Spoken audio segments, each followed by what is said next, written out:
It is 1 o'clock, and we welcome you to the Fox Local Stream. I'm Marla Tejas here in Los Angeles. Thank you so much for streaming along with us. Let's bring in Stu Mundell right away into this conversation today. I know you're grounded.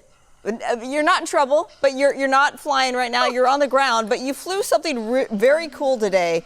LA received a more than $10 million donation from the Bezos Earth Fund, and this is going to help out Watts Towers Park. What do we know? What did we learn?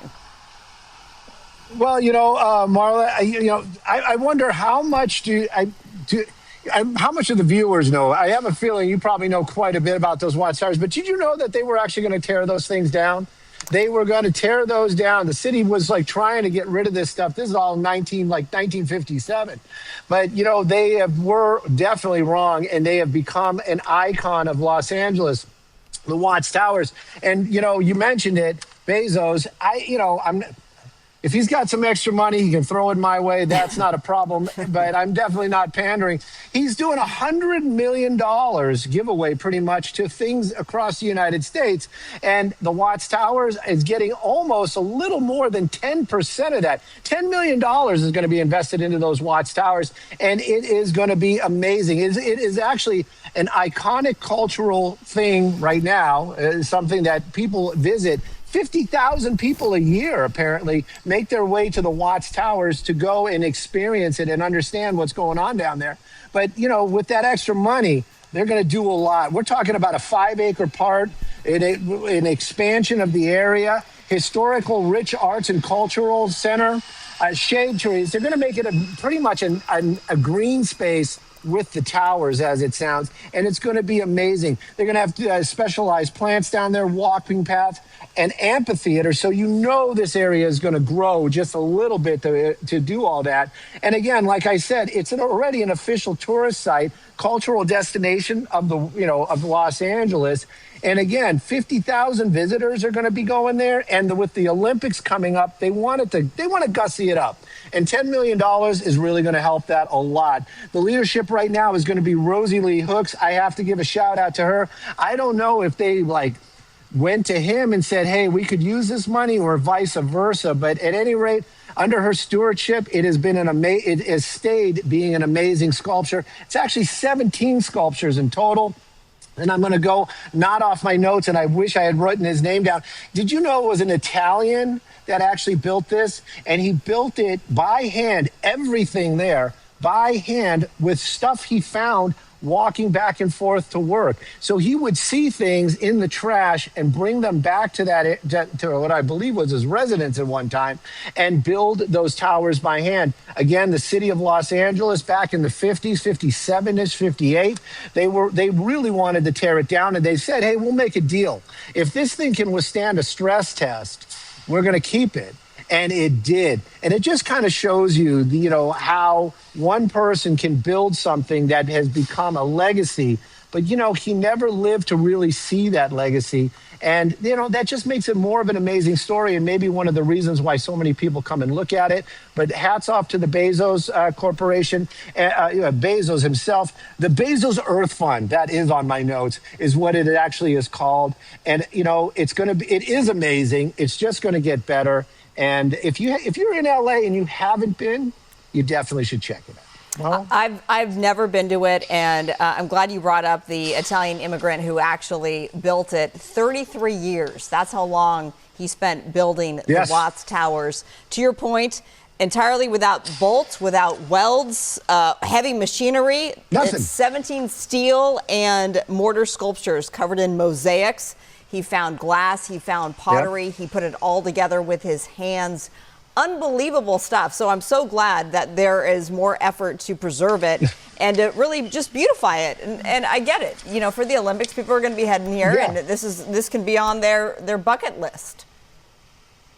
Definitely on the bucket list. And, you got to remember that back in the day when he was out there doing all that stuff, they didn't have the internet. So maybe this was keeping him busy. That's kind of a joke. But, it is really, he was a craftsman. And it just shows you that, compassion and doing something that you love, it really, maybe whatever you build, it might not be loved in your time, but it might be something that lasts longer and people will still go to and flock to in this case, just to get a feel and see what you did.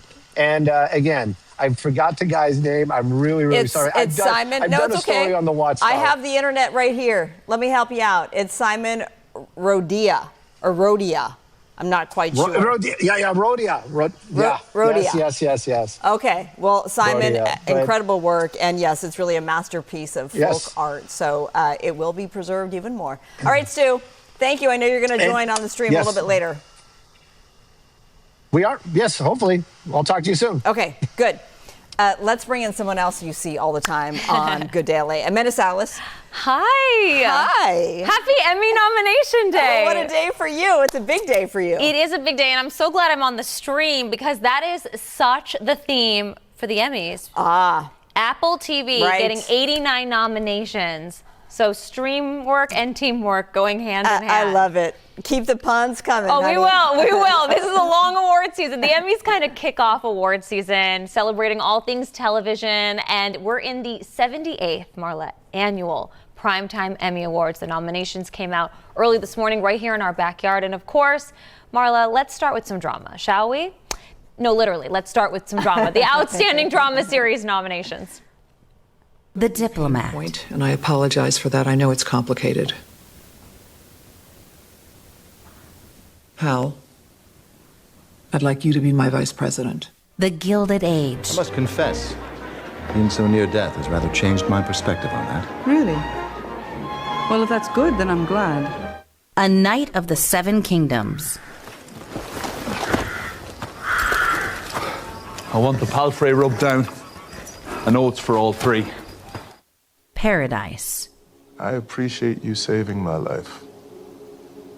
And I do owe you for the care that you've given me. The Pit. The important things I've ever done in my life have been in this hospital. Nothing will ever matter more than what I've done in this hospital, but it is killing me. Pluribus. Was my own. It is 100%. So what happens when I say no? Slow Horses. There's nothing to do. These guys are bloody good and they're ruthless. The park can't protect every church in London. But then they will have to pay the money. Your Friends and Neighbors. And mend fences. Nothing buries the hatchet faster than a solid revenue stream. Quite the category. Okay. The Pit, obviously getting 25 nominations for season 2, which is the most nominations any series has gotten this time around. Hacks getting 24 nominations, and then Widow's Bay on Apple getting 19. What about the snubs? Okay, so you see Friends and Neighbors, right? Yes. But then you don't see John Hamm getting any love. But then another I love him in it. I He's know. great. But then you see, like, for example, Euphoria not getting any love as a series, but Zendaya getting the Best Actress nominee for a drama series. I think this might be the Pit's year again. It's just such a critically acclaimed show. Audiences love it. It has such a fandom. But I wouldn't sleep on Pluribus. I haven't seen Pluribus. A lot of people are loving Pluribus. Rhea Seehorn what is that about? Imagine a world where the only emotion you could feel is happiness. Oh, I like that. I mean, it's not. It doesn't sound bad, right? Like you're like wondering where's the drama, right? But it's spreading. It's an epidemic, if you will. It's a happiness epidemic. Yeah. Great drama series, but you know I also love some comedy. Okay, so let's take a look at the comedy series nominations. Abbott Elementary. It's never been that way. Your mouth could guide ships in from a storm. Y'all, this is getting out of hand. Oh, don't pretend like you didn't do anything. The Bear. 3, 1, 2. Bear! Hacks. Kelly Kilpatrick thinks I'm gay and you're my secret wife, so we have to spend the weekend pretending to be lesbian lovers so I can get that Carol Burnett jumpsuit. What? Margot's got money troubles. He's religious. He'll either be shocked that you're having an abortion or that you got knocked up in the first place. Nobody wants like this. Interfaith thing. Well, I mean, I think we agreed to table it for now. Only Murders in the Building. Was that because it's embarrassing?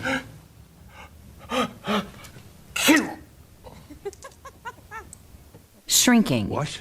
Jimmy! Not the man's daughter. Derek! I had to pee. You had to walk past 3 bathrooms to get to that balcony. Widow's Bay. Is that there were no people here. You know, they had to build everything from scratch during what is still believed to be the harshest winter in Widow's Bay history. Congratulations to the nominees for Outstanding Comedy Series. A solid category. You got Hacks. Yes, in which its I love. final season. So will it get that final season celebratory send-off? You also have Widow's Bay. So Hacks getting 24, the most in that category. Okay. For total nominations. And then you have Widow's Bay for 19 nominations. Matthew Rhys also getting love for The Beast in Me, which was in the limited anthology series. Great actor from The Americans. Okay, didn't see it. So it's okay. No, you're busy. I get it. All I do is play with my dog and watch TV. This is great for me. I watch the shows to tell you, but you do watch Hacks. I do watch Hacks. And I just love Hacks. And I think for sure this is going to get that final season send off. Yeah. You know, I really like the way they wrapped it up. If Jean Smart, who's nominated Yes. again for this role of Deborah Vance, if Yes. she wins again this Yes. season, she will have won every single season since it's been on. So this will wow. be her 5th time winning the Emmy for Best Outstanding Actress in a Comedy Series. She's just got the comedic timing down. She does. I mean, she just shines. She does it so well. Yeah, and she her does it so well. real life friendship and on-air chemistry with Hannah Einbinder. I know. Ava. Like besties. Besties Yes. for the resties. Yeah. Absolutely. So we will see a couple more months. Listen, by the way, I want to say, you have 2 months to watch these shows. The Emmys aren't until September 14th. You got plenty of time. But one of my favorite categories, because it's a one and done, one season, complete storyline, is the Outstanding Limited or Anthology Series category. Take a look at some of my faves in here. All Her Fault. I'm Marissa. I'm here to pick up my son Milo. I think you've got the wrong house. There's no Milo here. The Beast in Me. Well, I don't know. It depends what you read. Most people are just walking on eggshells and kissing my telling me what I want to hear. Oh. Beef. They can feel safe.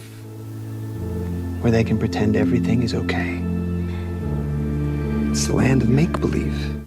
DTF St. Louis. It's okay. I don't have any of those feelings. Love Story. John F. Kennedy Jr. and Carolyn Bessette.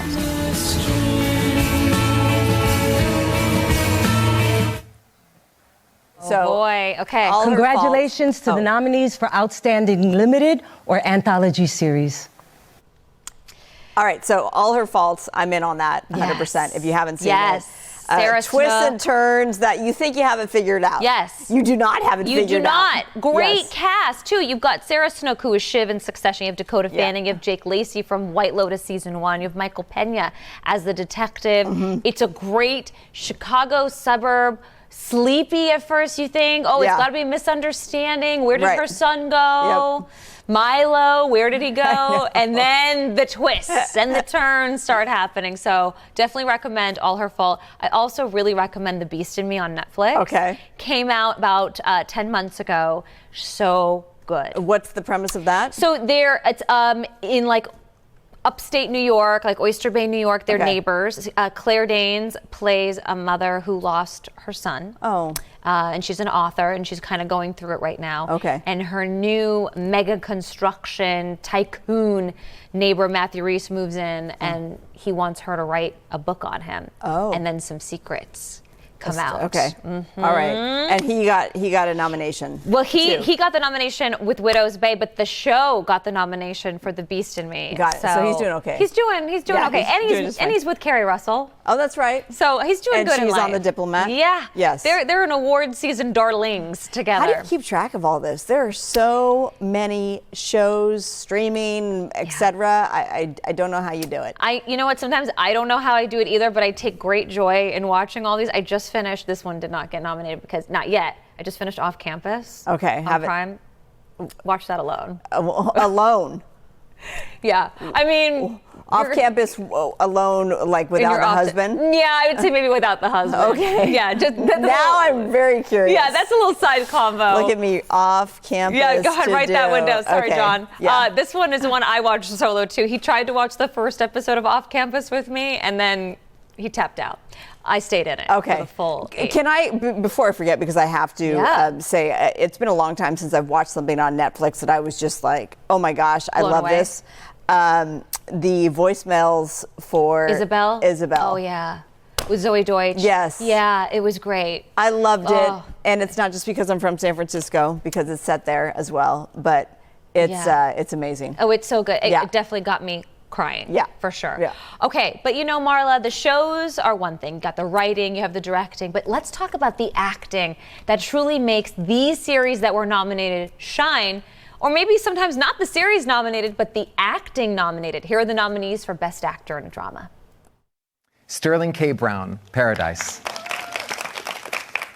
Gary Oldman, Slow Horses. Mark Ruffalo, Task. Rufus Sewell, The Diplomat. Noah Wiley, The Pit. Congratulations to the nominees for Outstanding Lead Actor in a Drama Series. This one's tough. Well, Noah's won before. Noah won last year, so maybe it's Sterling K. Brown's for Paradise. turn. Although it's not Little League rules around here, as we've seen with Gene Smart. Right. So it could be Noah's year again. He did have a very powerful character arc for season 2 with Dr. Robbie. Yep. But that was The Gentleman. Let's go to the love for the ladies for lead actress in a drama. Carrie Coon, The Gilded Age. Chase Infinity, The Testaments. Kerry Russell, The Diplomat. Ray Seahorn, Pluribus. Zendaya, Euphoria. Congratulations to the nominees for Outstanding Lead Actress in a Drama Series. Okay, Zendaya getting the nomination, Euphoria not getting the nomination. But critics and the Academy thought her performance was such a standout for season 3. So powerful, so emotional that she got that nomination. Now, she's won the Emmy for this role before, for this role like as Noah Rue in Wiley. Euphoria, Right, like right. Noah. So will she win it again? We will just have to wait and see. Back-to-back years, perhaps. Back to back. But let's talk more comedy, shall we? Let's talk about lead actor in a comedy. Yahya Abdul-Mateen II, Wonder Man. Steve Carell, Rooster. Matthew Rhys, Widow's Bay. Jason Segel, Shrinking. Martin Short, Only Murders in the Building. Congratulations to the nominees for Outstanding Lead Actor in a Comedy Series. Well, I love Jason Segel, of course, but we just started watching Rooster. Happened to be just last night. Okay, I like Steve Carell. I I like his style, his dryness, his solid. timing. He's funny. He makes me laugh. Yes, so, well-rounded guy Yeah. for sure. That's a tough category. That one could really be anyone's game. This is also a tough category with the ladies. Quinta Brunson, Abbott Elementary. Ayo Edebiri, The Bear. Elle Fanning, Margot's Got Money Troubles. Lisa Kudrow, The Comeback. Jean Smart, Hacks. Congratulations to the nominees for Outstanding Lead Actress in a Comedy Series.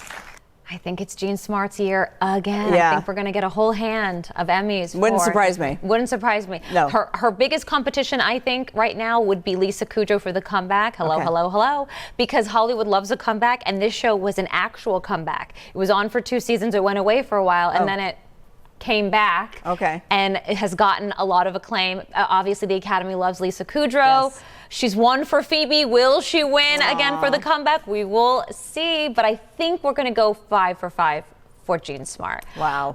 Speaking of ladies, though, I want to give a shout out to the host of this year's Emmys, Mariska Hargitay, my very own Olivia Benson of my dreams.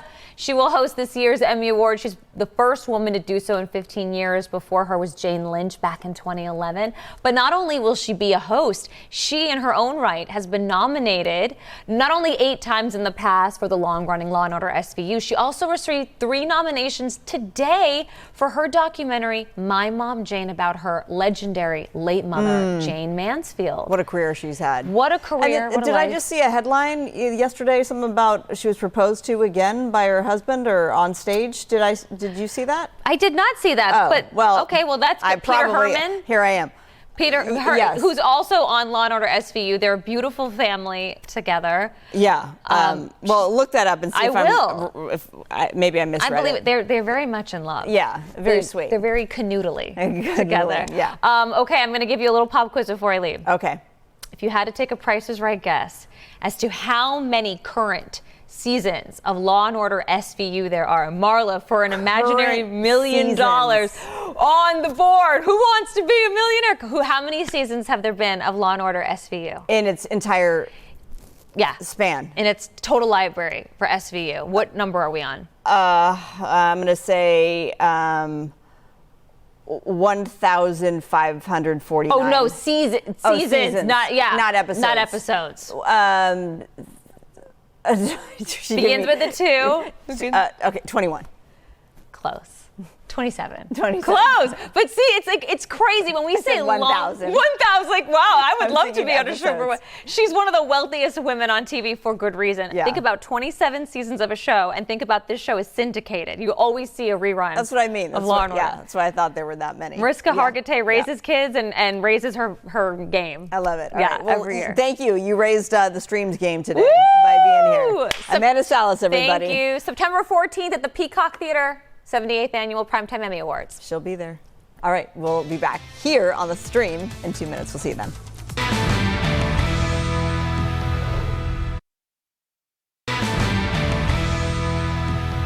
All right, welcome back, everyone, to the Fox Local Stream. Coming up at the bottom of the hour, I'm Marla Tejas in Los Angeles. We just talked some entertainment. Let's just talk now some big international news. Live look at the Strait of Hormuz. This is that ship tracker that we've been showing you here on the stream. President Trump threatens more strikes on Iran. Of course, this is after the country attacked 3 ships in the strait yesterday. That was breaking news here on the stream. Trump says the ceasefire with Iran is, quote, over. And also, as we continue to look at the ship tracker and wonder really what's going on there, before meeting with NATO leaders in Turkey, President Trump weighed in on the state of the war with Iran. Here's that. Attacked very powerfully last night. The very dangerous people from Iran, they're sick. There's something wrong with them. We said, go and do your funeral stuff. And instead of that, they start shooting rockets at ships yesterday.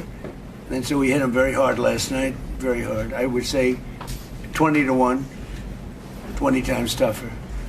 And I told them every time you hit, we hit. And of course, they're dirty players, so they go after everyone, probably including me. I've been #1 on their list for years. And they're a bunch of scum, you want to know the truth. They're scum. And so we don't like them. I don't like them. And they're evil people, and it's the denuclearization of Iran. To me, I think it's over. I don't want to deal with them anymore. They're scum. You know what scum is? They're scum. They're sick people. They're led by sick people. And they're vicious, violent people. And if they had a nuclear weapon, they'd use it. As far as I'm concerned, it's over. I'll speak to our negotiators. They want to negotiate. They're good people. Steve Witkoff, Jared Kushner. But they have to come back to me. As far as I'm concerned, it's just a waste of time dealing with them. They're liars. We make a deal. And if I make a deal with him, we have a deal. And he goes out, he talks. We make a deal. Everyone's agreed. No nuclear weapon. We make a deal. They go outside, talk to the press. They say, we never even talked about it. There's something wrong with them. They're cuckoo. As far as I'm concerned, it's over. All right, that's remarks from the president earlier today. Let's take a look at how the stock market is responding. The markets have been open for well over 6 hours now, a little over 6 hours anyway. Down, the Dow, 576 points. right now, and the market essentially does close in the next couple of minutes. Interestingly, on the wires right now, there are reports that there are power cuts in portions of Iran after explosions were heard. This is just coming across the news wires. The time there is basically midnight. It's 11:59 p.m. on their Wednesday night, so just about to strike midnight there. Joining me to discuss the headlines on the war with Iran and the NATO summit in Turkey is David McEwen. He's an American politics expert and political science professor at Sonoma State University. Professor, thank you. I'm glad you're back. Thanks. I just want to let people know I'm partial to you because I'm an SSU alum. So it's always great to talk to you. Thanks so much. Well, thank you. It's a pleasure to be with you. You better ask me hard questions. Okay, well, let me just get your thoughts on it's midnight there. We're seeing that there are explosions have been heard in Iran with parts of that country suffering power cuts right now. Let me just get your thoughts on what's transpiring right now. All right. So this MOU has been problematic from the start, as we all know. As you saw from that marine traffic map for the Straits of Hormuz, there's been a difference or a change in how the traffic has flowed. That has worked to the Iranians' benefit when the traffic has moved to the south. So as you look at that in the Straits of Hormuz, as you get closer to Oman, Qatar, areas like this, normally you would have moved through the middle of the channel pre-war. Under the MOU, you're supposed to move to the northern part of that, closer to Iran, and ships have been moving to the south. That's where the Iranians attacked, therefore pushing traffic up to the north, if you will. And that's, of course, upset a lot of the agreement. It's upset many in the Gulf as well. And so where the Trump administration is left with is they're going to escalate. And that means they're going to escalate not only in Tehran, around power grids, but also on bridges, and to talk about possibly taking over Karg Island, the oil production facility. So we're moving into a place of further escalation because of the frustration that the president was exhibiting and the administration has been exhibiting throughout this MOU. The timing is important because you had this period of mourning related to the supreme leader from the period from July 4th to July 9th. So the next 24 to 36 hours, actually, Marla, are very critical for what's going to happen moving forward. And those tankers that were struck, as you can see there on the map, those tankers that were struck are going to be in an area that of strong dispute where the Iranians are arguing this is not a product of the MOU, therefore further escalating this crisis. What about the tone change from President Trump regarding his view of the people of Iran and who is in charge right now? Just in June, just less than a month ago, he was asked about the new leadership, and he basically had nice things to say. I believe called them rational people. Rational. And then today you just heard how he described them. What do you make of that? And how does that fare for us as in the United States in this entanglement that continues to unfold in the Middle East? Yeah, I think since the previous section was about the Emmys and the great acting and the nominees that were going on, what you're seeing here is a president who has gone back and forth, not only a month ago, but gone back and forth throughout this crisis, where he's trying to impress this idea of rationality on both sides, that in a game theory sense, we kind of look at each other back and forth and can determine whether the other side is taking rational actions. When he starts to characterize them differently, as he's done today at the NATO summit, and as he's done increasingly during the MOU period, what that signals is that the president's concerned that the Iranians are not acting rationally, and therefore he has to escalate, he has to change his tactics, he has to do things that push the envelope. Some of those things push international law, they push support, and the United States becomes more isolated. What you saw there in the NATO summit is the NATO allies are worried about what the Trump administration would do and how they change their tone. So I think you're spot on to point to the change in tone and rhetoric for where the president is at, not just with the Iranians, but also with the Ukrainians and certainly with the Russians. And this rhetoric back and forth for the president, this unevenness, if you will, challenges the idea of which side is rational and what that rationality looks like for subsequent actions, and therefore is likely to escalate the crisis in the near term. Do you think that Trump looks at the American sentiment in this country? And if so, or if, depending on your answer, what does that mean for the continued fighting that we're seeing in Iran? In that most polling shows that Americans, or polls do show that by and large Americans are not supportive of the war in Iran. This broke out in February, and here we are all these months later, and the fighting just escalating all over again. Now, I think there's a bit of this kind of Jekyll and Hyde rationale going on here. On one hand, look, you're about 3,000 hours until the midterm elections. He's not on the ballot, but he is on the ballot in some ways. And he's on the ballot in terms of affordability, in terms of inflation, the cost of gas. We know that crude went up 6% or so today. As that continues to escalate, it's going to take some time for crude to come down and gas prices to be affected. That hits all of us in the pocketbook. That hits the affordability issue. And so the way he deals with this is then he talks about movement, positive movement, especially related to Iran and what happens. And that moves oil down, that moves the stock market aside. But there's going to be this built-in kind of component, this inflationary component to the price of oil and to the market itself that risks creating a bubble. And again, that affects everybody. And that also affects future movements for what goes on. Yeah, and a great example of this is that he's cold to the Ukrainians and he's warm to the Ukrainians. He's cold to the Russians and then hot to the Russians. He's back and forth. And if you're the Chinese and you step back from this, you're like, what is going on with the United States? And you sit back and you wonder what's happening. While at the same time, the Chinese make overtures to some of our enemies, people like the Russians and Vladimir Putin, for example. Yeah, I mean, let me ask you that. You just brought it up. The fact that we saw the tension between him and Ukrainian President Vladimir Zelensky last year, and now, I believe it was today at the summit, that he was speaking very highly of him, and more so like basically taking his side over Russia's side. Meanwhile, last Saturday, he held a call with the both of them, and it was down the middle. And now here we are with Zelensky and his remarks today. I'm sure that this isn't going to bode well with Russia. What do you make of the back and forth? Yeah, I mean, there's a couple things that are happening here. One is he holds a 90-minute phone call on the 4th of July with Vladimir Putin. In that call, obviously, they're going to talk about Ukraine. They're going to talk about the upcoming summit that just finished here with NATO and Ankara. They're going to talk about missiles, anti-aircraft missiles, what are called the S-400s that the Turks have, but they also want a very advanced U.S. fighter.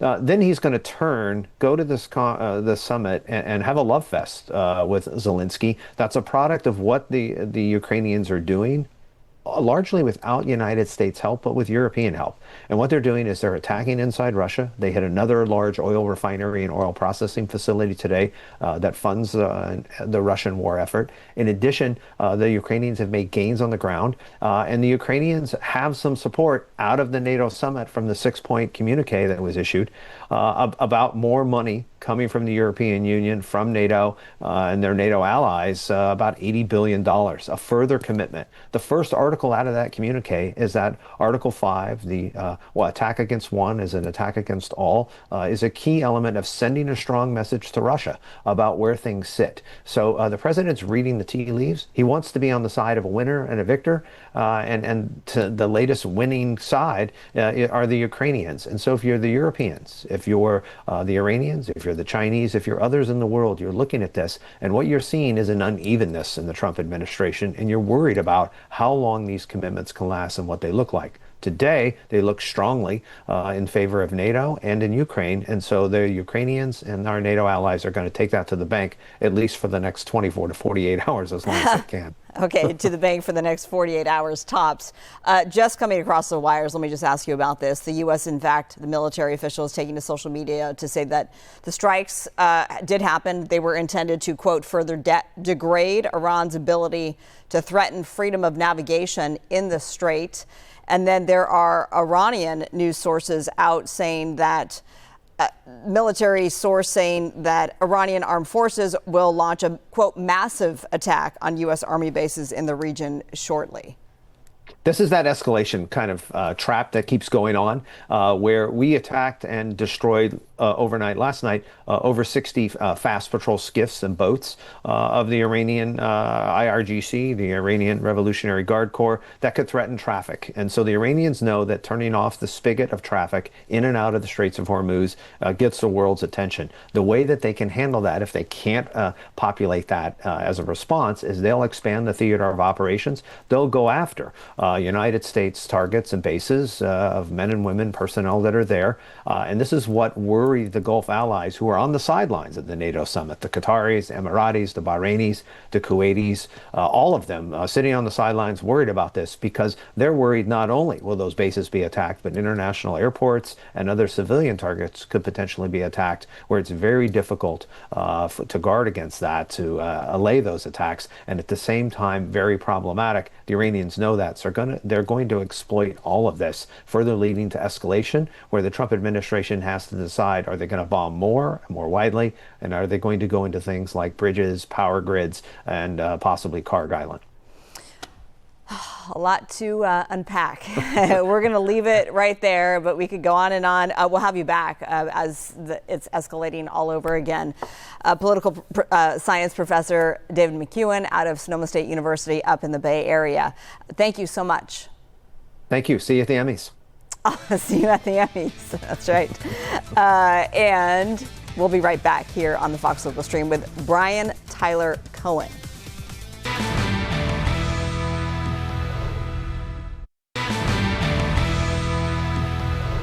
Welcome back, everyone, to the Fox Local Stream. I'm Marla Tejas. Brian Tyler Cohen is one of the most viewed progressive political hosts on the internet. He's a podcaster, political commentator, New York Times bestseller, and he is back with another book. It is set to launch next week on July 14th. It's called, here it is, The Day After: How to Wield Power in a Post-Trump World. And Brian Tyler Cohen is with me live here on the Fox Local Stream. Good to have you and good to see you. Congratulations on your upcoming new book. Thank you. I appreciate it. Good to see you again. I saw you yesterday hosting TMZ. You get around. Yeah. I mean, talk about a wide array, going from, talking about this administration all the way to Taylor Swift's wedding. So I try to get my hands in as many different pots as possible. I love it. Well, there's an appetite for it all. Let's start with your book, of course. Give us a synopsis of your latest work. So basically what I focus on in this book is the extent to which Republicans have abused power for so long. Meanwhile, we have seen Democrats fail to wield power in any effective way. And so already there's this massive asymmetry between the two parties. But really my thesis here is that in a world post-Trump, Democrats have to be willing to exercise power. It can't be good enough to just get caught trying. It can't be good enough to have symbolic victories that ultimately fall short or get struck down by the Supreme Court. If we are looking for meaningful, lasting change, then we need to be serious about exercising power so that we can bring about outcomes, whether it's on healthcare, whether it's on combating climate change, on making sure that costs are down, on making sure that Americans have the ability to vote, and on and on. I think of this idea of a post-Trump world, which would make someone like yourself very happy. You could have focused on a number of things. Why was this so important for you? I think it's important because there is already a sense of disillusionment among Americans as it relates to politics. And folks were disillusioned with the Democrats in the lead up to 2024. That's why they voted in Republicans and majorities in the House, the Senate, the White House. Now they're in large part disillusioned with what Republicans have done.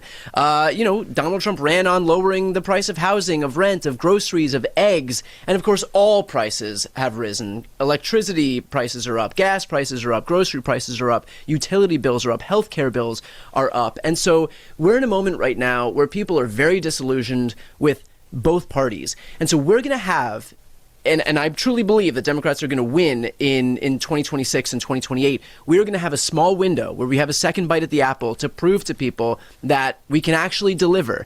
And I think if we don't wield power effectively in that moment, then a lot of people are just going to give up for good. And we can't afford that because that's the conditions under which autocracy thrives. And so I think it's incumbent on us to have this debate right now about what it looks like to wield power effectively and make sure that we can focus on delivering outcomes when we get into power. One of the things that you focus on is expanding the Supreme Court. I know that this has garnered a lot of attention of late. You write, even if Democrats win the House, you just basically said this, even if the Dems win the House, Senate, and White House in 2028, the current 6-3 Supreme Court will inevitably serve as a permanent veto to strike down all progressive legislation. Expand on this idea. So already for Democrats to take control of government is a Herculean feat, right? To be able to get the House, the Senate, the White House. We have seen how rare that is. Beyond that, to even pass progressive legislation, another even more Herculean feat.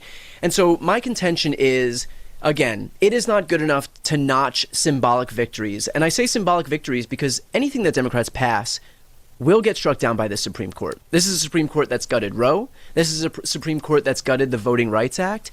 And so if we want real change, meaningful change, lasting change, not just change that lasts insofar as the Supreme Court is able to stop it, but real lasting change, then we have to take away this permanent veto that is the U.S. Supreme Court. And by the way, this is a Supreme Court that doesn't adhere to the Constitution. It's a Supreme Court that adheres to Donald Trump. They'll create out of whole cloth provisions of the Constitution that don't exist. They'll ignore constitutional provisions that do exist. So if we want meaningful, lasting change, then we have to tackle this issue of the Supreme Court. It's also not sacrosanct or written in the Constitution that there have to be 9 justices. The number of justices historically has comported with the number of federal court circuits. In 1837, there were 6, eventually it got up to 9. Now we have 13 federal court circuits, but still only 9 Supreme Court justices.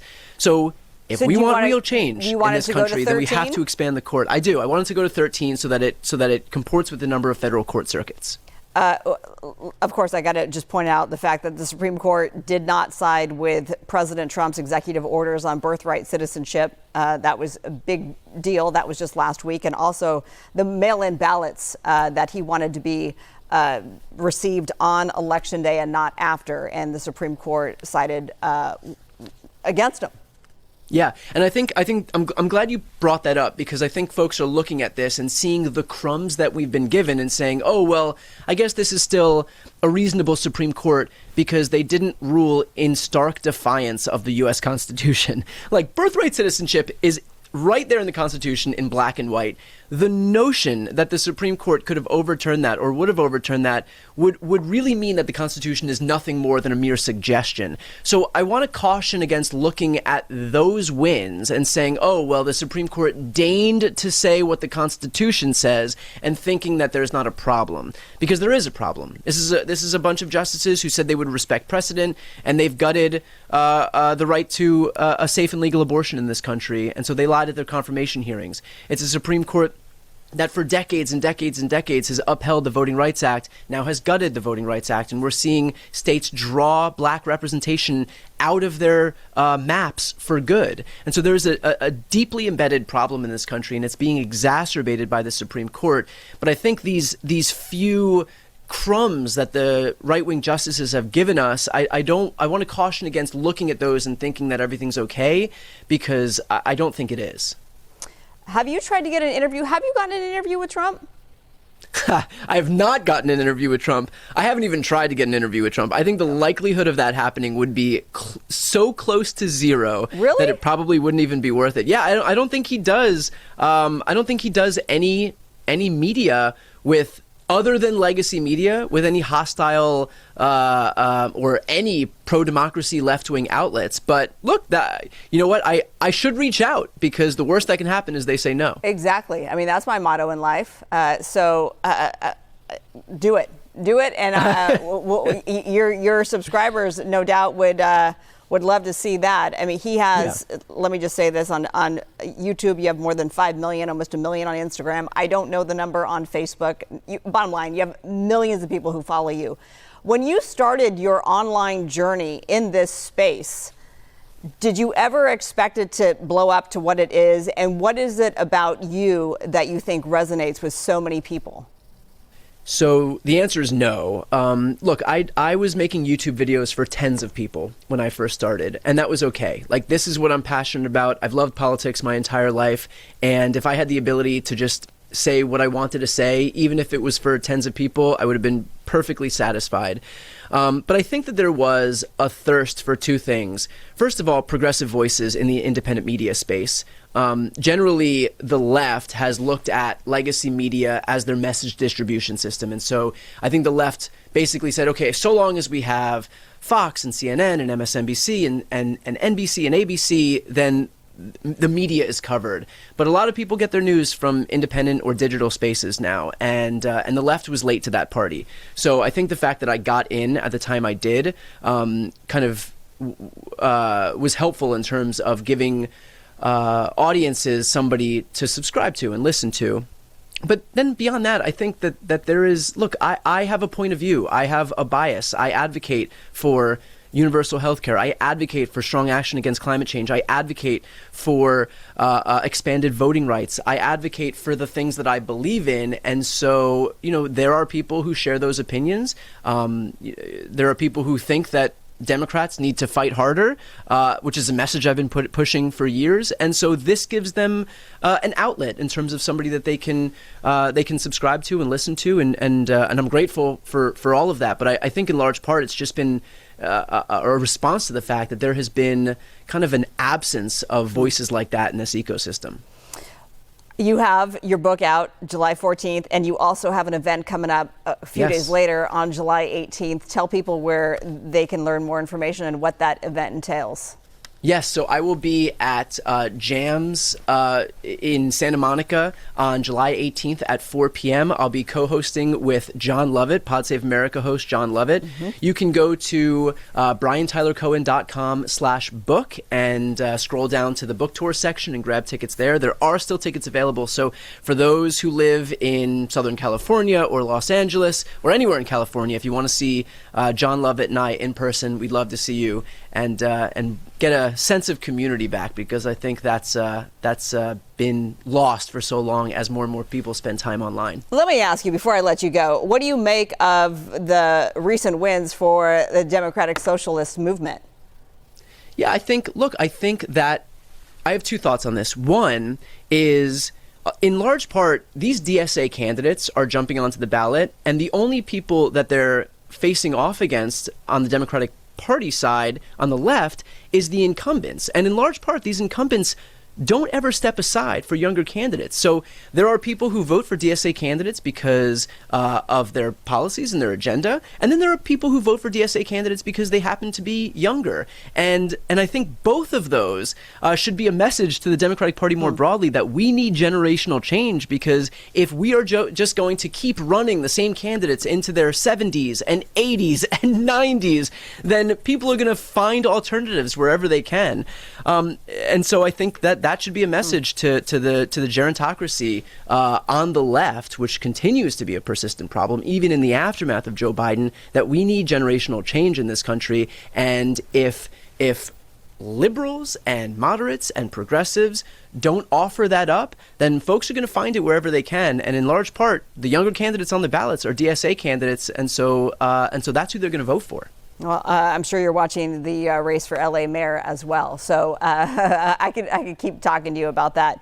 Let's remind folks about your event on July 18th, happening once again in Santa Monica at JAMS Performing Arts Center. Tickets $35, and you can find out more information on all of Brian Tyler Cohen's social. Best of luck with and here's that information right there. His book is The Day After: How to Wield Power in the Post-Trump War, in a post-Trump world. Brian, thank you so much for being with me here on the Fox Local Stream. Marla, thank you so much. It was so great to talk to you. It's great to talk to you too. Let's talk about this. This is a benefit concert at the Hollywood Bowl. This is going to support earthquake relief in Venezuela. We love this, Stu, don't we? Oh, we love it for sure. And you know what? I love it when people that can do. And this is going to be happening. Actually, the tickets are already on sale, but they're talking about this benefit's going to be in August. I believe it's August 26th. Or 23rd, August 23rd. If you go on their website, that would be the Hollywood Bowl website, you're going to go ahead and you can see what those tickets are. There are still some available. It's kind of a real, they made it available for everybody, meaning you can get tickets for like $22. but it goes all the way up to almost $250 for those seats. The LA Philharmonic, they're doing the Venezuela benefit to support the earthquake relief fund, and it is brought to us by our own famous conductor, Gustavo Dumal. And he actually is from Venezuela. If you don't know about this earthquake, I don't know how that's happening, but let me fill you in. This was devastating. It happened on June 24th, and you had over 3,600 people died in this quake and 16,000 plus injured.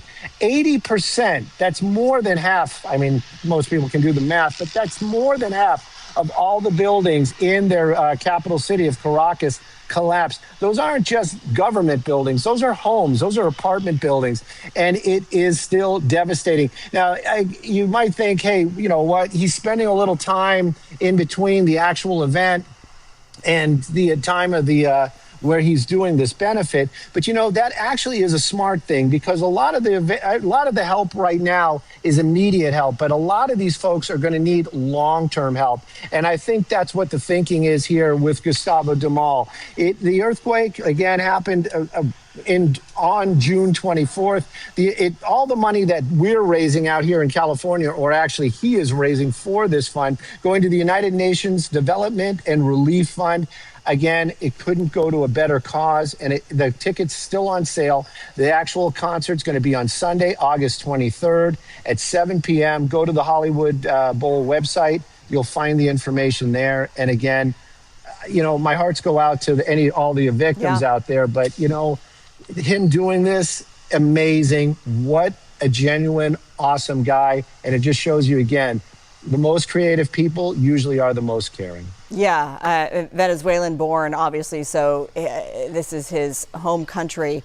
And just the recent news out of there is that they're now facing, no surprise, water shortages. They need more humanitarian relief out there, and aid packages are starting to flow in slowly. We had our LA County team, LA County Fire Team. Search and rescue. The search and rescue, they were deployed there for many days, more than a week. Yep.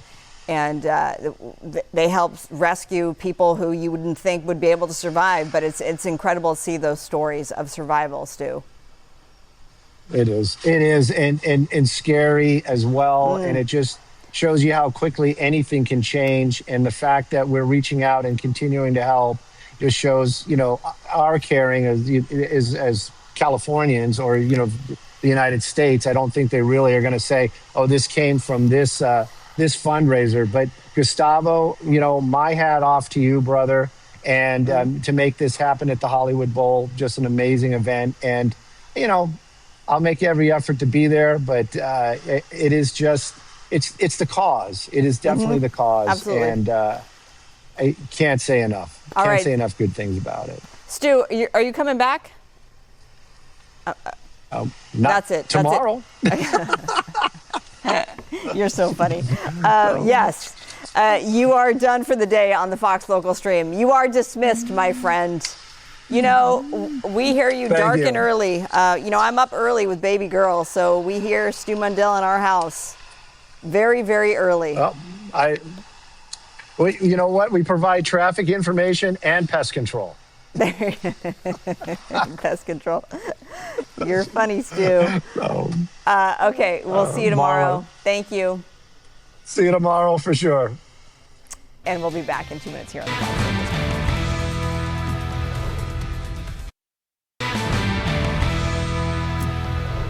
Just after 2 o'clock now, we welcome you back to the Fox Local Stream. I'm Marla Tejas. We are getting official reports from U.S. Central Command confirming more strikes are underway in Iran. Here is, this is a live picture of the ship tracker in the Strait of Hormuz, where the strikes continue tonight, as in it is after midnight. It's now into their Thursday morning in Iran.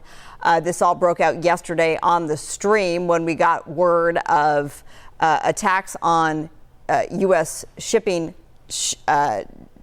cargo there in the Strait, and then the U.S. responded with more strikes. And President Trump at the NATO summit today saying that the U.S. was going to strike Iran hard again tonight. That's what we're seeing. So let's take a look at this post that was just posted on X by the U.S. Central Command. It says, at the direction of the Commander-in-Chief, here it is, U.S. Central Command forces have started conducting additional strikes against Iran to further degrade their ability to threaten freedom of navigation in the Strait of Hormuz.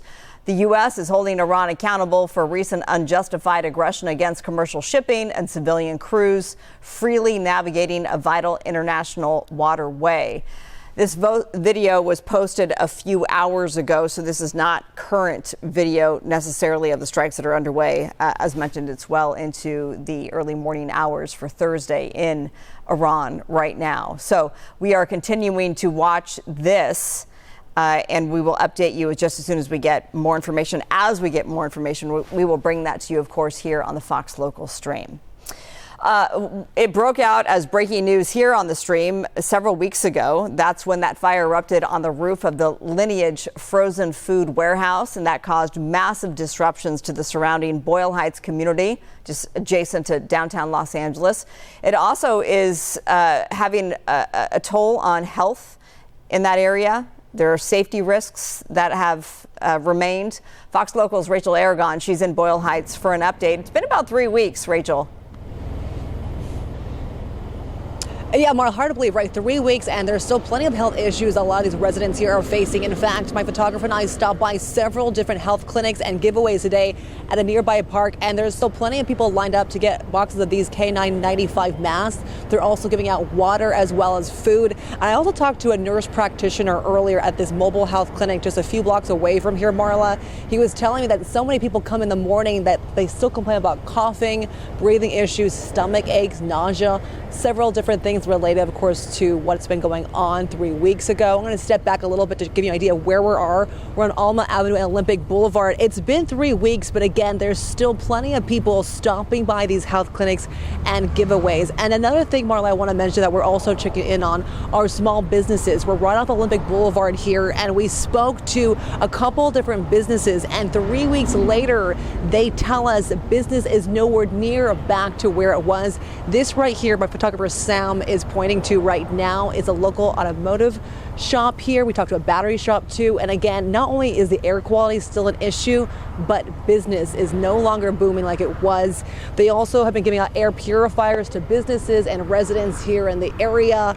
And again, the other thing I will tell you being here as well, it's the stench, again, with the heat maybe too, and that just how much time has passed. We can smell what odor I would describe as rotting fish or meat. That's probably what I smell right now. But despite being 3 weeks away, or 3 weeks from that fire, Marla, there's still so much impact here. Another thing I want to mention is that there is the Boyle Heights Fire Relief Fund, which is helping launch and open applications for some small business grants to help a lot of these businesses who've been hurting financially. That application process, I believe, is open until July 13th. But again, these are grants for some of these small businesses in the area that are still hurting financially. And also the employees tell me they're still trying to get through. And of course, with the air quality, it's still a big issue for them. I'm sorry you have to experience the stench out there. Thank you to you and Sam Dubin. Sam Dubin was with us on the stream. He's the photographer behind the camera there. Soon after this all broke out, and he literally could not talk anymore when those flames first broke out, physically got ill because of all the toxicity in the air. He's okay now. Thank you, Sam. I just wanted to make sure that our viewers knew that. Let me ask you, because the cleanup is underway. Mayor Bass, in one of her pressers recently, she said that she was putting a deadline of 45 days to clear out 85 million pounds of food. That's a whole lot of truckloads that will be taken out of that warehouse and then shipped or hauled, I should say, outside of LA County to Ventura and Riverside County landfills. That's the last information that I saw. Are you seeing that activity underway? It's a little quiet right now, but I will tell you we're still a few blocks away, as you can tell. We're going to get closer in just a little bit after this hit. Right now, we're focusing on the kind of perimeter, if you will, to kind of talk and check in with these businesses and a lot of these mobile parks as well. But again, I can still smell, of course, some of that meat. And as you well know, as we've been reporting, it's a very hot week here in Los Angeles. I'm sure that's not helping what's still lingering right at this warehouse. And one thing that the business owners we spoke to at that automotive shop we just showed you and the nearby shops is that they also believe the smell in the area is just keeping people away. It's not just a health thing, but also just the pure, smell of the meat and fish and what's in there. For a collection of reasons, Marla, right? It's an issue for a lot of people who live and work in this area. Yeah, there's a heat advisory through Friday night, so several more days today and tomorrow expected to be the warmest days. This auto shop that you're referring to, have these people, are they going to take advantage or try to anyway apply for some of these grants since their business is impacted? What have you heard from them? I asked them about that. I think they're just hearing about this, and my understanding is that Boyle Heights Relief Fund, the grants, that's also being backed by the Boyle Heights Chamber of Commerce. The applications have recently opened, I believe this week. So I did mention it to them. They might take advantage of it. They may not. I know they do have an air purifier inside their little office here because, again, it is impacting the employees, the customers, right? And they just said they really just want help, not just financially, but also, the cleanup they referenced. You referenced Mayor Bass and leaders trying to get that situated, right? They just want help with cleanup and also business to start coming back to where it was prior to this fire. Yeah, we're seeing some images taken from Skyfox earlier that show the work that is being done to really shore up this building, 500,000 square feet. On the City of Los Angeles website, lacity.gov, there is a whole page that's dedicated to Boyle Heights recovery. It says that 102 plus truckloads of food debris have been removed to date. So I don't know what that means in terms of how many pounds remains. It says a mix of large and small tub container trucks. And of course, we knew that the mayor had signed 2 emergency executive orders to accelerate remediation and recovery. That was here on the stream when she announced those initiatives as well. You've been there in the last 3 weeks. How does it compare and contrast, Rachel? It's funny. The smell not as bad comparatively, right? It took us a while. Sam and I at first were here. We said, we don't smell anything. But after some time, you could smell it. My head was starting to hurt a little bit, actually, as of a few minutes ago. So not the immediate threat that we had 3 weeks ago. But I will say, if you're out here long enough, you will start feeling it and definitely smelling it. Gosh, okay. And I will also say, if anyone's familiar with Boyle Heights, you know how busy it usually is and how dense it is. It is a lot quieter here on Olympic Boulevard. And I'm looking on, I would imagine that traffic isn't, it's not as busy. To your point, that people just want to stay away, and that hurts businesses. The mayor over the weekend, the holiday weekend, she put out a letter to Lineage, the company that runs it. I'm looking down because I'm looking at that letter, and she's calling on Lineage, the CEO, to act with urgency to protect the people who live around the industrial facilities that Lineage operates, which is, of course, is there in Boyle Heights, one of them anyway. So more to come there, and we'll let you do your news gathering. Hope that you feel okay. You can look forward to Rachel's full report and pictures from Sam Dubin tonight on the Fox 11 News at 5 o'clock. Thank you. Thank you both. Thank you. And we'll be right back here on the Fox Local Stream. We'll see you back here in 2 minutes.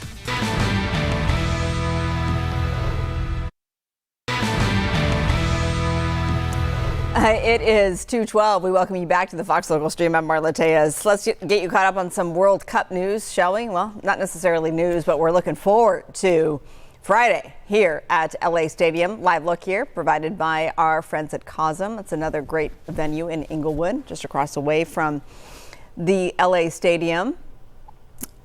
Quarterfinals for the World Cup start tomorrow, but we will not see a game here until Friday. That is when Spain and Belgium go head-to-head at 12 p.m. We will be out there. We will have a a pre-game football HQ show. If you've been following along, we hope that you have. We will have our analysis and expectations and talking to some fans, and cannot wait. We'll be out there in the morning. That includes Sandra Endo, of course, Kyle Kraska, Mark Rogandino. I will join for the afternoon coverage. This is the post-match coverage from Spain and Belgium. So who do you got? Who do you have to win it all? I'm thinking that Argentina is going to pull it off again, if you're wondering.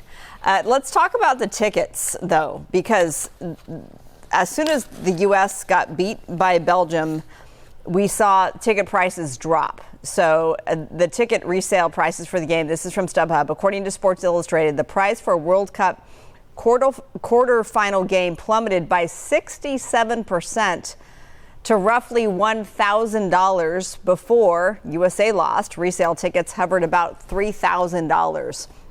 I was looking before the U.S. lost, and the cheapest I could find was $3,300. And now those ticket prices have plummeted 67%. Let me just do this. May I? I'm going to, and you could argue I should have already done this, but the stream is all about live and happening now. World Cup quarterfinals. I want to know how much cheaper they have gotten. I know 67%, you could do the math, but that's in Texas. We don't want that. We want LA Stadium. We want LA Stadium. I think I'm just going to have to abort this mission. Los Angeles Stadium quarterfinal tickets. StubHub. Okay. Let's see. Spain versus Belgium. Here we go. Oh, yeah, they have really, really taken a dive. So now I'm seeing $1,300. It seems like a steal compared to, again, when the U.S. was in it, it was at least $3,300. I mean, that was the cheapest that I could find. So, yeah, it really has taken a nosedive since that. Well, the interest, though, of football has not taken a nosedive. I'll say that. Football, in that people are into this, and U.S. and Belgium, that match, by the way, was the most viewed U.S. soccer match in U.S. telecast history. 30 million people tuned in to watch. That was on Monday night. Sad the way it ended. Okay, live look now at the 110 freeway. This is right near downtown L.A. Heads up, the daylighting law, which we have told you about numerous times. I think you've been hearing about it for a long time. You may not know what it is, but the daylighting law, the grace period is over. So this all has to do with where you park. So we're going to give you a live look at this traffic through the downtown area. It doesn't look too bad on this Wednesday afternoon. Good news there. We wanted just to remind you of the fact that the daylighting law is officially in effect, and it will be enforced. If you do not heed this new law, you will be fined $63. So this means that you cannot park within 20 feet of the approach side of a crosswalk. The approach side is just the section of a street the driver sees before reaching the crosswalk. If there's a curb extension near the crosswalk, that clearance drops to 15 feet, which is roughly the length of a 4-door sedan. Bottom line, you do not want to park close to a crosswalk, the approach side. The reason behind this law is for pedestrian safety. Almost 36% of pedestrian deaths occurred at intersections. This is according to the LA County Sheriff's Department fact sheet. So this law could help prevent those dangerous situations. How does it do this? Well, if you think about it, when you come to a crosswalk and you're a pedestrian, and if there's a car that is parked way too close, you have to sort of bend forward to see what traffic is like. That's when an accident can happen, and so that they want to keep that clear. So that daylighting law, there was the grace period because this officially went into effect January, by the way. Or actually, it may have gone into effect in 2025, and they've just had a massive grace period. So the grace period's over. So be leery of where you park. Do not park near a crosswalk approach because you could be fined $63. Live look at LAX now. We have some airline news for you. A federal judge rejected United Airlines' argument that window seats don't guarantee a window with outside views. Okay, so a window seat needs to have a window. You pay more for it. And so the judge is siding with passengers at this point. So passengers filed a class action lawsuit in 2025 claiming that they were unfairly charged for a window seat without actual windows. You've seen those sort of interim where it's blocked off and there's just no window. Well, a whole bunch of passengers got together. They filed this, and then a federal judge just rejected United Airlines' argument that just because it's labeled a window seat doesn't necessarily guarantee a window with outside views. So United has gone ahead and said that it is updating its seat selection process to provide more details about seat expectations for customers.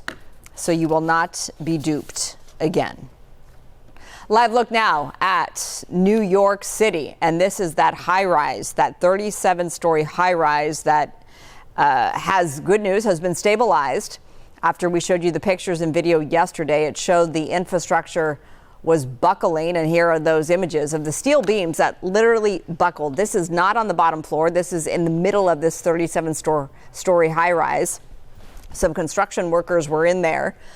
They walked onto the site yesterday and bricks started to fall. And then that was a telltale sign that something was awry. They evacuated. No injuries to speak of, but this view is just daunting to think that that 37-story building could just collapse at any given moment. It has been stabilized. That is good news. We should note that this is a building that was under construction. It's a vacant building. It used to be home to Pfizer, by the way. A vacant building that is currently under construction to be turned into luxury apartments. I think we do have some, earlier today, the mayor of New York City, Zoran Mamdani, he answered questions about the integrity and safety of the building. Here's that. I got to follow up on the Pfizer building collapse, though. Okay. It's raised a number of red flags, from concerns about union labor hiring to if these conversions are easier said than done. Go ahead. Raised a number of red flags about union hiring practices, about if these conversions are easier said than done. While you were in Albany, there was a package passed giving permission to do this, including tax breaks. So I'm wondering this, as we move forward with this, do you still consider converting office buildings into apartments as part of the solution to the housing crisis? And if so, will your DOB inspect these properties differently moving forward? So first, I'm going to answer your question, then I'm going to go into just a broad overview of what we're looking at right now. Yes, I do continue to consider the conversion of office space into residential space as part of our answer to the housing crisis. I also consider that we have to do so safely and in a way that is fully accountable. And so as soon as we answer the emergency questions around safety in this moment, we are going to be conducting a full investigation as to how we got to this point. Because this is not a necessary consequence of an office to residential conversion. This, however, is clearly a breakdown in that process. And just to give an overview for everyone about the state of affairs when it comes to this building. So as of 8:30 a.m. this morning, temporary shoring and beams have been completely installed on floors 18 through 23, and additional shoring beams will be added throughout the day. As of 10:15 a.m., floors 17 and 24 are also in progress. They're going to be working through the day to get all the way up to the roof and all the way down to floor 9. It is a 37-floor building. Now, as of this morning, again, we have also reduced the number of evacuated buildings. That number is now 4 under a full vacate and 1 under a partial vacate of the ground floor restaurant. The contractor has had crews working around the clock, and DOB continues to closely monitor the situation. DOB is currently on site doing so. Again, one of the questions that we were asked yesterday was about the question of the movement of the structure. I want to confirm for all New Yorkers that there has been no additional movement of the structure since yesterday morning. This continues to be monitored as that emergency work is underway. Now, just to restate one more time, as soon as this emergency work is concluded, DOB is going to be conducting a rigorous assessment and ensuring that the plans and the site are fully compliant with all codes before any non-emergency work moves forward. And just want to we have our Deputy Mayor of Housing and Planning who is here with us. If there's anything you want to add to that. Oh, all set, okay. Thank you very much. Thank you. We're gonna go to Jeff Mays now. We've got time for just 2 more. Mayor, I have just a follow-up on the building, and then I have another question. In terms of your building commissioner said the building is stable, but it was still going to be tents over there. So I'm wondering for New Yorkers, still going to be, sorry? Like tents in the area, like if it's T-E-N-S-E tents. So I'm wondering what exactly does that mean to you? I mean, is there concerns about safety? Should people in that area be, continue to be worried about what's happening? What I would first say to New Yorkers is thank you, because for the New Yorkers who are in that area, they have been following the instructions being provided by first responders on the ground, and they've been doing so both calmly and yet still with the urgency that the situation requires. In addition to narrowing the number of buildings on a vacate order, we've also narrowed the frozen zone. That is going to continue to narrow as we get more and more information from the building. As the DOB commissioner said, the building is stable, and yet we are going to continue to prioritize the safety of all in that immediate area. That's why we continue to have vacate orders for those 4 buildings, that 1 ground floor restaurant. I am also incredibly thankful for the fact that there have been no injuries thus far, and that every single worker has been accounted for. And I just want to understate that being a construction worker in this city is one of the most dangerous jobs. And we are incredibly thankful for their work and the fact that, as of today, safety is something that has continued to be extended towards them as well. And then a group last week filed a petition to create open primaries in New York City. I'm wondering, what is your position on open primaries? And do you believe they're intended to prevent candidates such as yourself from winning office? I am quite content with the system of primaries that we have thus far. I think that we've seen it's a system that's been in effect for quite some time, and it's also a system that doesn't preclude greater participation. And one of the things that I was so excited about our election last year was that we received more than 1 million votes, which was the first time a mayoral candidate had done so in decades. And it shows that the system of primaries that we have and more New Yorkers participating in them are not a contradiction or in any way at odds. Thank you. We've got time for just 1 more from Julia at 1010. Thank you. Hi, Mr. Mayor. Hi, Jill. Hi, I wanted to ask you about Legionnaires. My question is, there is a law that requires building owners to inspect these cooling tanks like every 31 days. That had been an update from 91. Do you know if, in fact, that was happening? And also, do you see down the road doing some sort of proactive work before the hot weather, like you do storm drains for, bad rain, in just requiring inspections for all of them before the hot weather? Because that seems to be exacerbating the problem. I think we've seen that Legionnaires is an issue that continues to affect our city. And what we wanted to show is that we are going to go beyond what the typical response has been, because this is a situation that is urgent. We are talking about 28 confirmed cases. We are thankful that thus far there have been no deaths associated with this cluster. And we are going to your first question, that's something that we're going to follow up on. What I will say, however, is that I am appreciative of the work of our health department in that they identified this cluster quite early. At that point, there were about 2 confirmed cases. And what they have done is to work with both those who have contracted this illness as well as building owners across the neighborhood to ensure that we are able to inspect these cooling towers as quickly as possible. We've also, we're going to be taking the step of releasing the addresses of wherever has been impacted, because we know that that transparency is also a critical part of how New Yorkers can continue to go about their day. I want to both use this as an opportunity to say 2 additional things to New Yorkers. The first is that If you live, work, or have visited the area since late June and are experiencing flu-like symptoms, whether that means a cough, a fever, or difficulty breathing, I would encourage you to contact a health provider immediately. And second, that residents in the area are completely safe to continue to bathe, to continue to drink tap water, to continue to shower and cook, and using their air conditioner at home. I live in this neighborhood. This is something that I know is of concern to many in the neighborhood, and this is an absolute priority for the administration as we move forward. Thank you so much. Okay, let me just pay some attention to what he was just ending that press conference with. It had nothing to do with building. It had to do with the outbreak of the deadly Legionnaire's disease. If you've been following along, there's an outbreak in the Upper East Side, and that outbreak is now linked to 28 cases. So that's what the mayor was asked about at the end of that press conference. It had to do with, of course, that 37-story building that has now since been stabilized. Let's give you a look at some of the social media posts from the New York City Department of Buildings. You see the work that they've done with putting those beams up to stabilize it. They talk about the fact that they worked through the night. They've made significant progress, they said. Inspectors and engineers, they say, will remain on site to monitor the progress of work and continue their investigation into the structural failure. Next one says all emergency shoring work is being installed under the direct supervision of the owner's engineer and a third-party engineering firm hired by the owner that has not been involved with the work before this incident.